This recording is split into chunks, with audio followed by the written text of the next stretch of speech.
সালামু আলাইকুম। এখন আমরা আজকে প্রমাণ করব গণকের যে কয়েকটা সূত্র আছে। আমরা কালকে 4টা সূত্র পেয়েছিলাম যে গণকের, এই সূত্রগুলো আমরা প্রমাণ করব আজকে। এই সূত্রগুলো কেমনে হয়? প্রথমে আছে গণকের কর্ণ। গণকের কর্ণ দেখার আগে আয়তাকার ঘনবস্তুর কর্ণটা আমরা কত পেয়েছিলাম? আয়তাকার ঘনবস্তুর কর্ণটা পেয়েছিলাম √a² b² c²। এটা নিয়ে কথা বলবো। এখন গণকটা কি? মূলত গণকটি হচ্ছে যে আপনার যেখানে প্রত্যেকটা বাহু সমান, যেখানে প্রত্যেকটি বাহু সমান, এটা একটি ধরতে পারেন, এটা একটি গণক। এখানে প্রত্যেক বাহু, এখানে যতটুকু, এখানেও ততটুকু, এখানেও ততটুকু, এখানেও ততটুকু, এরকম 6টি তল আছে, সবগুলো তল এক সমান। তো গণকের এখানে বিভিন্ন মান হবে না। আমি যদি এখানে গণকের যে প্রত্যেক বাহু আছে, প্রত্যেকটা বাহুকে যদি একটা বাহুর মান যদি আমি ধরি, তাইলে প্রত্যেকটা বাহুর মান হবে কিন্তু কারণ এখানে সবগুলো বাহু কিন্তু সমান। তো এখানে সবগুলো বাহু কিন্তু আমরা হিসেবে ধরতে পারি, কারণ প্রত্যেকটা বাহু সমান দিলাম। এখানে কিন্তু প্রত্যেকটা বাহু সমান হওয়ার কারণে আমি প্রত্যেকটা বাহুর মান ধরছি, মানে একটা বাহুর মান হলে প্রত্যেকটা বাহুর মান এই হবে। তো অর্থাৎ আমরা বলতে পারি a সমান b সমান c, যে মানে c সমানও আমরা ধরতে পারি, b সমানও ধরতে পারি। এই যে আয়তাকার ঘনবস্তুর কর্ণ থেকে আমরা এখানে আয়তাকার ঘনবস্তুর কর্ণটি ছিল √a² + b² + c²। তো আমরা সেখান থেকে গণকের কর্ণ নির্ণয় করব, গণকের কর্ণটি আমরা নির্ণয় করব। তো এখন যদি প্রত্যেকটা বাহু সমান হয়, তাহলে প্রত্যেকটা বাহু আমরা লিখতে পারি গণকের বাহুর দৈর্ঘ্য, গণকের এক বাহুর দাঁড় বা গণকের দাঁড়, আমরা এটাকে যে কোনো একটা বাহুকে ধরে নিলাম। তো আমি লিখতে পারি দড়ি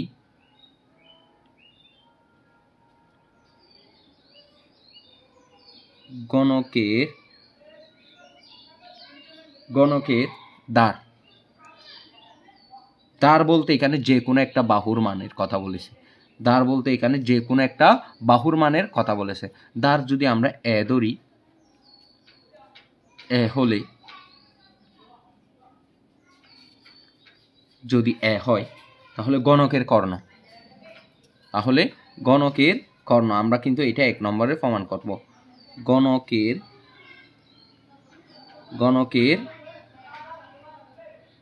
কর্ণ, গণকের কর্ণের জায়গায় আমরা কিন্তু আয়তাকার ঘনবস্তুর যেটা কর্ণ পেয়েছিলাম, আয়তাকার যে ঘনবস্তুর কর্ণ পেয়েছিলাম হুবহু সেম সেটা লিখবো আমরা, a² b² c²। তাহলে √a² + b² + c² দিলাম। এখন যদি আমরা লিখতে যাই, খেয়াল করেন আপনারা, √ওভার দিলাম, যে আমরা কিন্তু এখানে a সমান b, b সমান c দিলাম, অর্থাৎ বির মানও আমরা ধরতে পারি, সির মানও ধরতে পারি। যেহেতু গণক মানে সবগুলো বাহু সমান, তো আমরা এর জায়গায় a² দিলাম প্লাস b² যেটা আছে, b সমান যেহেতু a বলেছি, তাহলে বির জায়গায়ও আমরা এইটা দিতে পারি। তাইলে বির উপর স্কোয়ার মানে এর উপর স্কোয়ার প্লাস, দেখেন সি সমানও কিন্তু আমরা ধরেছিলাম, তাহলে সি যেখানে আছে সেখানেও আমরা ধরে নিতে পারি। তাহলে সি যেখানে আছে সেখানে আমরা দিলাম, সির উপর যেহেতু স্কোয়ার, এর উপর স্কোয়ার। এখন তাহলে আমাদের সামনে একটা, দুইটা, তিনটা স্কোয়ার হলো, তো আমরা 3a² দিলাম, সবগুলো যোগ করে দিলাম। এখন এখান থেকে আমরা লিখতে পারি, রুটটাকে দুটি ভাগে ভাগ করে দিতে পারি, 3-এর উপর গুণ এর উপরে দিলাম, মধ্যে কিন্তু স্কোয়ার আছে, রুট ভাগ করে দিলাম। এখন 3-এর যেহেতু রুট নাই, এটা আমরা দিলাম 3 দিলাম। তারপর এখানে এর উপর যে স্কোয়ার আছে, স্কোয়ার আর রুট যদি আমরা কেটে দিই হয়, অর্থাৎ গণকের কর্ণ হবে, সুতরাং গণকের কর্ণ, তাহলে গণকের কর্ণ হচ্ছে √3a। এটা আমরা প্রমাণ করলাম।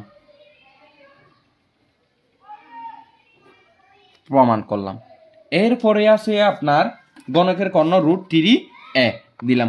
তো এখন আছে আপনার গণকের পৃষ্ঠতলের কর্ণের দৈর্ঘ্য। তো গণকের পৃষ্ঠতলের কর্ণের দৈর্ঘ্য এটা আমরা জানি, এটা আমাদের আর প্রমাণ করতে হচ্ছে না। আমরা যে একটি বর্গক্ষেত্রের কর্ণের দৈর্ঘ্য কত, বর্গক্ষেত্রের কর্ণের দৈর্ঘ্য হচ্ছে √2a, বর্গক্ষেত্রের কর্ণের দৈর্ঘ্য হচ্ছে √2a।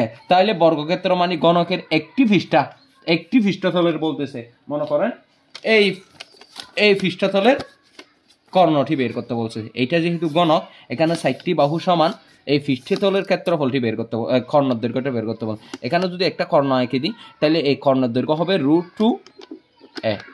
এটা আমাদের আগে থেকে আমরা জানি, এটা বর্গক্ষেত্রের ক্ষেত্রফল নির্ণয়ের ক্ষেত্রে বা কর্ণের দৈর্ঘ্য নির্ণয়ের ক্ষেত্রে আমরা করেছিলাম। তো এটা আর লাগতেছে না।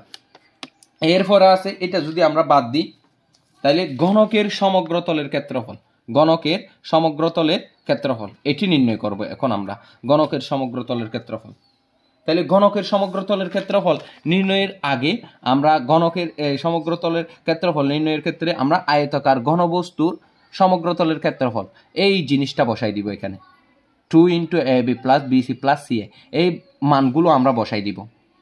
আয়তাকার ঘনবস্তু সমগ্র তলের ক্ষেত্রফল থেকে আমরা গণকের সমগ্র তলের ক্ষেত্রফলটা নির্ণয় করব। তো আমরা আয়তাকার ঘনবস্তু সমগ্র তলের ক্ষেত্রফলটা কত ধরেছি, তো এইটা এখান থেকে আমরা লিখতে পারি গণকের ক্ষেত্রফল। আয়তাকার ঘনবস্তুর মধ্যে যেহেতু বাহুগুলো ভিন্ন ভিন্ন, কিন্তু গণকের বেলায় বাহুগুলো কিন্তু একই। তো আমরা এই গণকের ক্ষেত্রফল, আয়তাকার ঘনবস্তুর সমগ্র তলের ক্ষেত্রফল থেকে গণকের সমগ্র তলের ক্ষেত্রফলটি নির্ণয় করব। এখন আমরা এটা কি 2 নং সূত্র হিসেবে লিখতে পারি, আয়তাকার বা গণকের পৃষ্ঠতল, গণকের সমগ্র তলের ক্ষেত্রফল, গণকের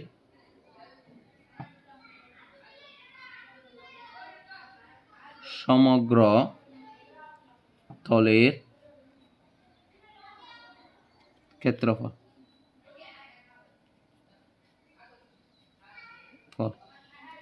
সমান, তাহলে গণকের সমগ্র তলের ক্ষেত্রফলটি আমরা আয়তাকার ঘনবস্তুর সমগ্র তলের ক্ষেত্রফল থেকে নির্ণয় করব।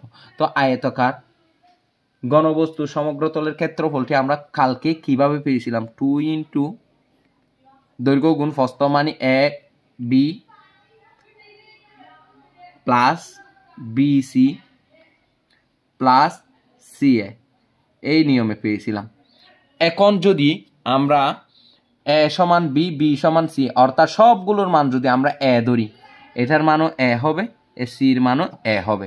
যদি আমরা এই নিয়মে ধরি তাহলে আমরা গণকের সমগ্র তলের ক্ষেত্রফলটি পেয়ে যাব।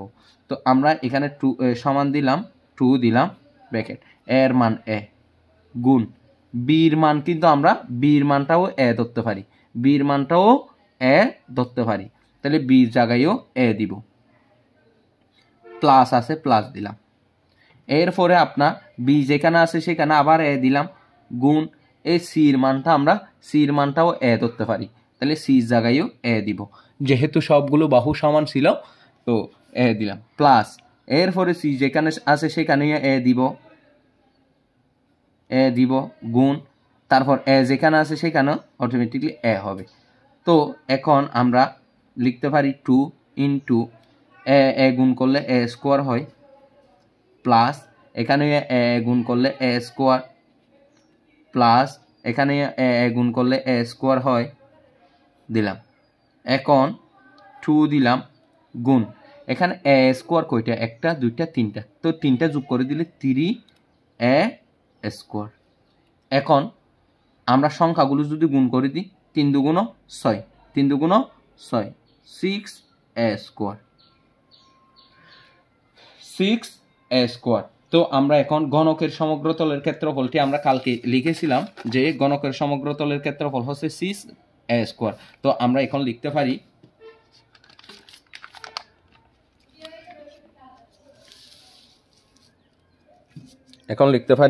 সুতরাং গণকের সমগ্র তলের ক্ষেত্রফল ইকুয়াল টু, তাহলে কত পাইলাম 6a²। এটাও আমরা প্রমাণ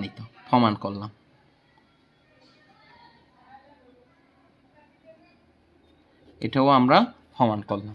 এরপরে আছে আপনার গণকের আয়তন। গণকের আয়তনটাও সেম, যে আয়তাকার ঘনবস্তুর আয়তন থেকে আমরা নির্ণয় করব। সবগুলো কিন্তু আয়তাকার ঘনবস্তুর মধ্যে আছে, গণকেরটা সবগুলো এই আয়তাকার ঘনবস্তু দিয়ে আমরা প্রমাণ করব।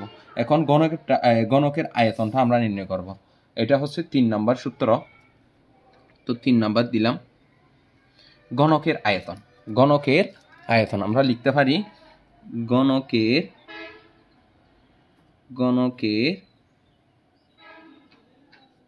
আয়তন।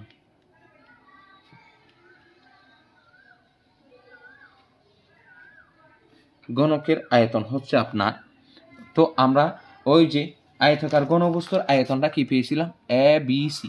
তাহলে এখানে আমি এ বি সি দিলাম, এ গুণ বি গুণ সি দিলাম।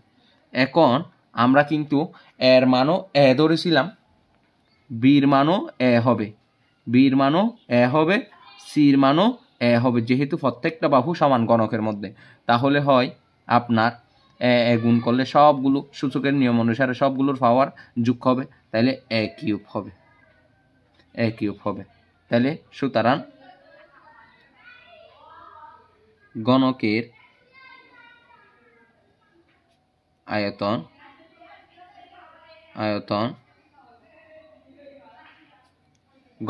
আয়তন এ কিউব, প্রমাণিত।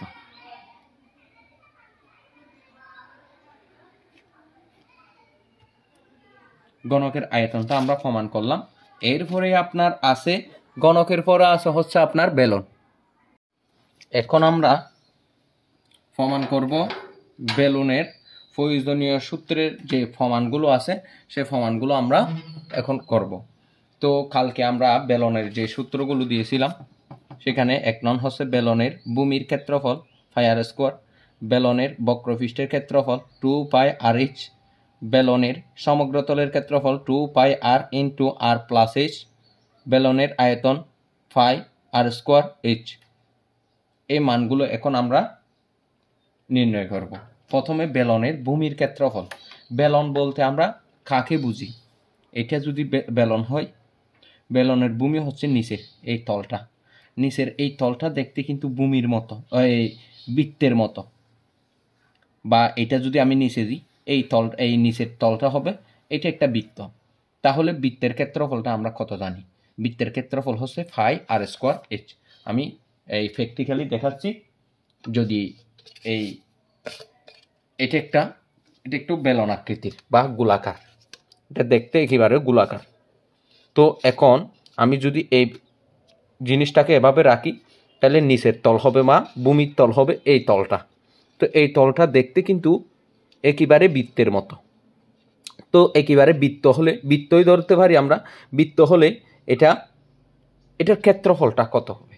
তাহলে এই বৃত্তের ক্ষেত্রফলটা আমরা জানি, বৃত্তের ক্ষেত্রফল হচ্ছে আপনার πr²।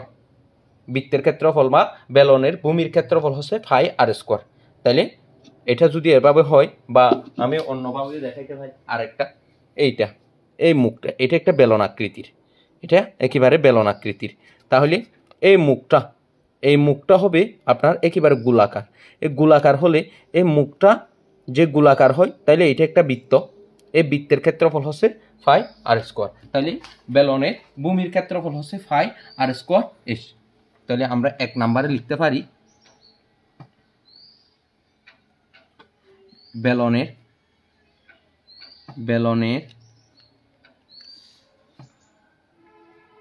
ভূমির ক্ষেত্রফল হচ্ছে πr²h।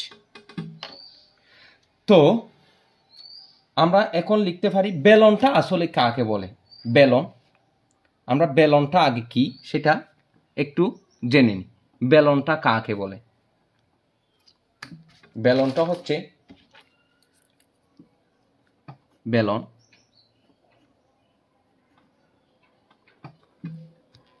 বেলনটা হচ্ছে আমরা লিখতে পারি কোনো আয়তক্ষেত্রের কোনো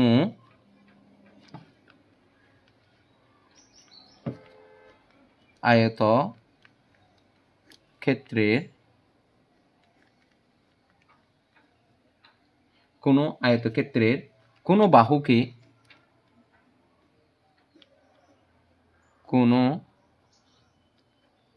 বাহুকে অক্ষ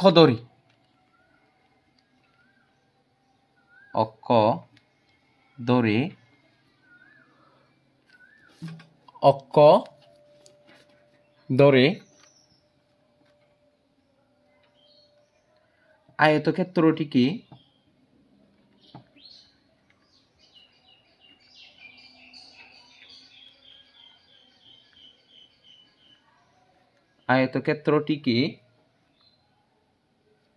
ওই বাহুর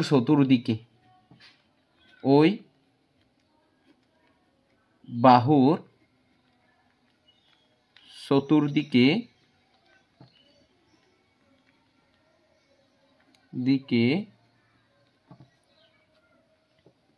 ঘুরালে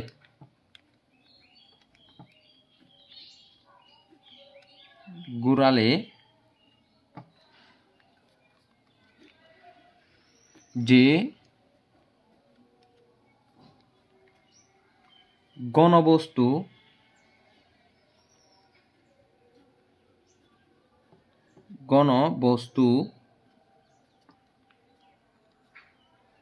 সৃষ্টি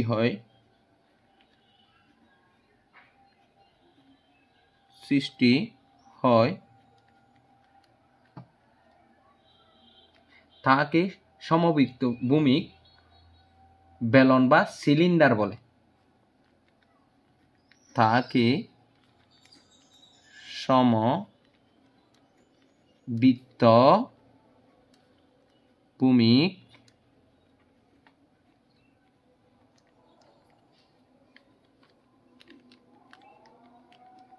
বেলন বা সিলিন্ডার বলে।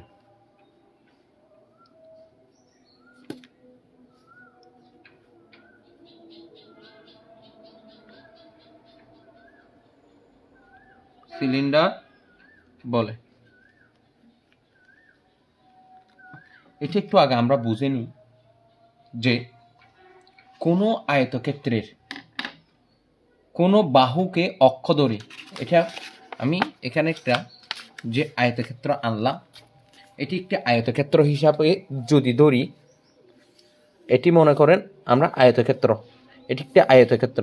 কোনো আয়তক্ষেত্রের কোনো বাহুকে, এখানে আয়তক্ষেত্রের মধ্যে 4টি বাহু আছে, এই 1 বাহু, 2 বাহু, 3 বাহু আর 4 বাহু, এদিকে এটা আয়তক্ষেত্র হিসাবে ধরলাম।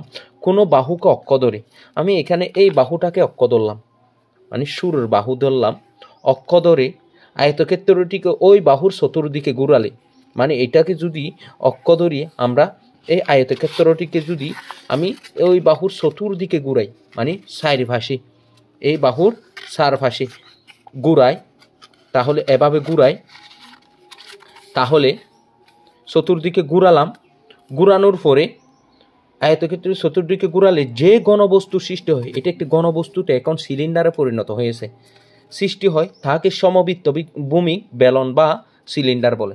দেখেন এই যে আয়তক্ষেত্র, এটা একেবারে একটা আয়তক্ষেত্র, এটাকে যখন আমরা সমবৃত্ত ভূমিক এই বাহুটা ধরে এর 4 পাশে যদি ঘুরাই, তাহলে এটি একটি বেলনে পরিণত হচ্ছে। তাইলে এটি মূলত বেলন, এটি মূলত সিলিন্ডার বা বেলন। তো এখন এই বেলনে আমরা লিখতে পারি, কালকে আরেকটা সূত্র করেছিলাম, সেটা হচ্ছে 2 নম্বর সূত্র, বেলনের বক্রপৃষ্ঠের ক্ষেত্রফল। এই বক্রপৃষ্ঠটা কি আসলে? বেলনের বক্রপৃষ্ঠের ক্ষেত্রফল। এখন খেয়াল করেন যে এটা যদি বেলন হয়, এখানে যে একটা সাফ আছে ভিতরে, এই সাফের পরিধিটা কত? সাফের পরিধি আগে আমরা লিখতে পারি যে বেলনের বক্রপৃষ্ঠের ক্ষেত্রফল 2 নম্বরে বেলনের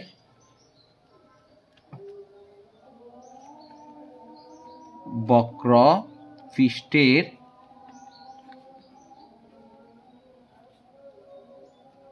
ক্ষেত্রফল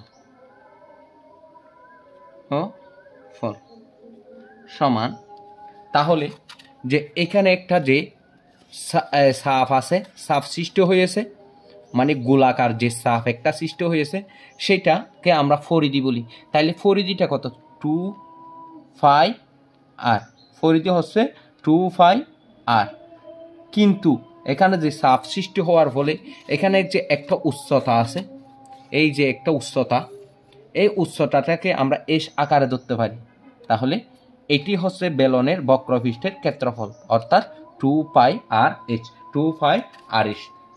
2πrh আমরা কালকে একটা বেলন এঁকেছিলাম, এটা খেয়াল করলে দেখবেন যে এখানে যদি আমরা এই সাফটার যদি ফরিদি হিসাবে ধরি, তাহলে ফরিদি হচ্ছে 2πr, ফরিদি হচ্ছে 2πr।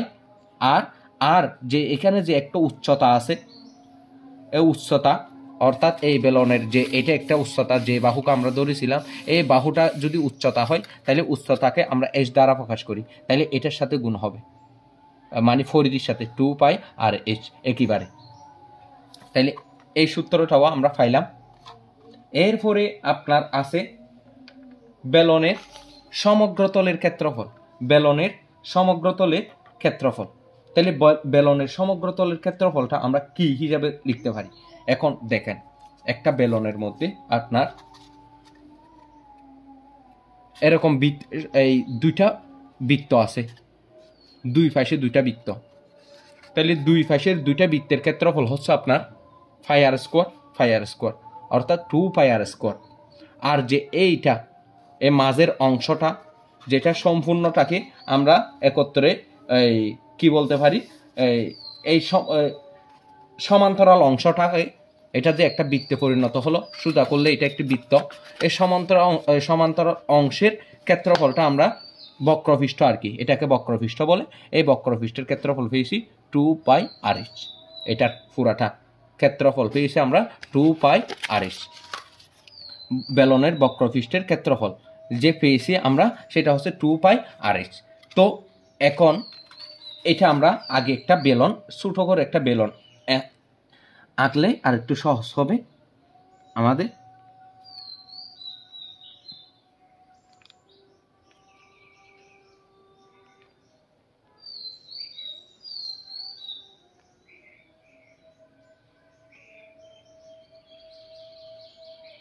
এটা একটা বেলন হিসেবে ধরলাম। তাইলে এখানে বেলনের সাফ আছে, এটাকে আমরা এই বেলনের ক্ষেত্রফল হচ্ছে, এটা যদি আমরা বেলন এটা একটা বৃত্ত, বৃত্তের মধ্যে এইটা হচ্ছে পরিধি, এটা হচ্ছে ব্যাসার্ধ, ব্যাসার্ধকে আর যদি ধরি, এর ক্ষেত্রফল হবে πr²h। আর এটা হচ্ছে যে বক্রপৃষ্ঠ, এটি হচ্ছে বক্রপৃষ্ঠ, এই অংশটা এটা দেখতে হুবহু এরকম বক্রপৃষ্ঠ, এটা একটা গুড়ানো, যে এটা চারপাশে গুড়ানোর ফলে এটা হয়ে গেছে। তো এটার ক্ষেত্রফলটা, বক্রপৃষ্ঠের ক্ষেত্রফলটা আমরা পেয়েছি, এই বক্রপৃষ্ঠ বলতে এটাকে বোঝাচ্ছে। তো এইটা বক্রপৃষ্ঠ,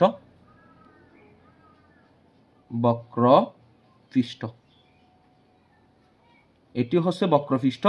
তো বক্রপৃষ্ঠ যদি এটা হয়, এটির ক্ষেত্রফল আমরা পেয়েছিলাম, এটির ক্ষেত্রফল পেয়েছি হচ্ছে 2πrh। আবার এখানে একটা বৃত্ত, এটার যদি কেন্দ্র এটা হয়, এটা হবে ব্যাসার্ধ, তো এটার ক্ষেত্রফল হবে আপনার πr²। তো এখন আমরা বৃত্ত পাইলাম দুইটা, আর এই একটা বক্রপৃষ্ঠ পাইলাম। এই দুইটার ক্ষেত্রফলটা কিরকম হবে আমি দেখাচ্ছি আপনাদের। যদি আমি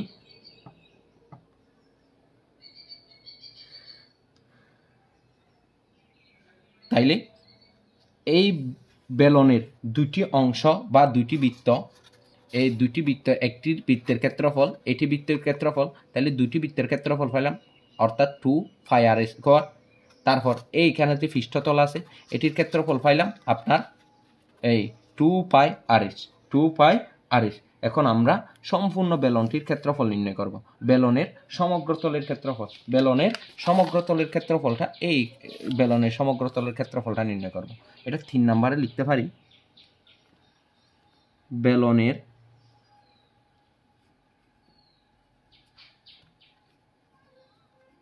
সমগ্র তলের ক্ষেত্রফল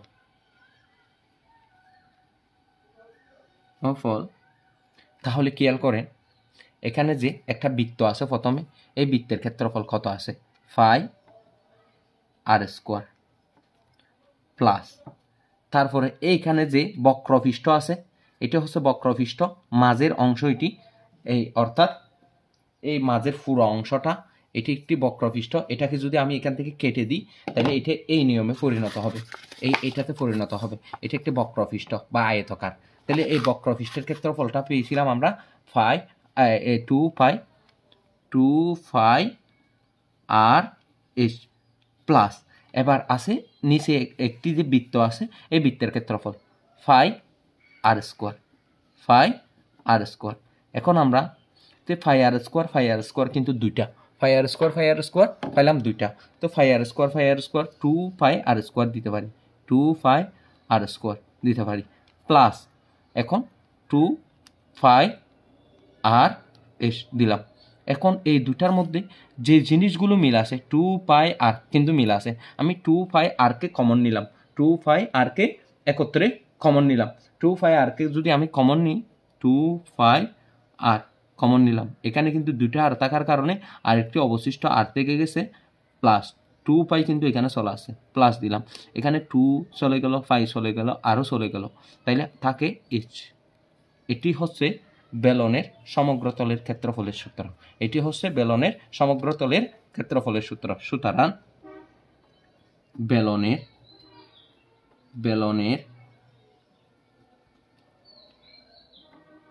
সমগ্র তলের ক্ষেত্রফল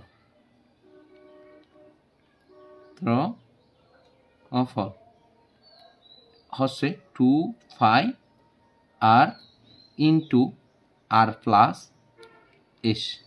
এটি হচ্ছে বেলনের সমগ্র তলের ক্ষেত্রফলের সূত্র। এরপরে আপনার আছে হচ্ছে, আমরা এরপর লিখতে পারি বেলনের সমগ্র তলের ক্ষেত্রফলের পরে আমরা লিখতে পারি আপনার, তাহলে বেলনের আয়তন যদি আমরা বের করতে যাই, এটা যদি বেলন হয় এটা সম্পূর্ণ আয়তন, তো আমরা সেটা 4 নম্বরে লিখতে পারি, 4 বেলনের আয়তন।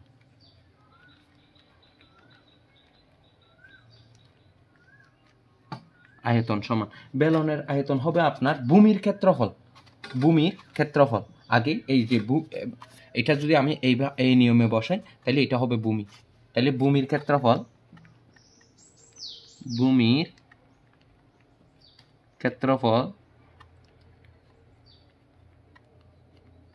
গুণ এরপর আছে এটার উচ্চতা, এটা এই বেলনের উচ্চতা মানে উচ্চতা, তাহলে উচ্চতা দিলাম,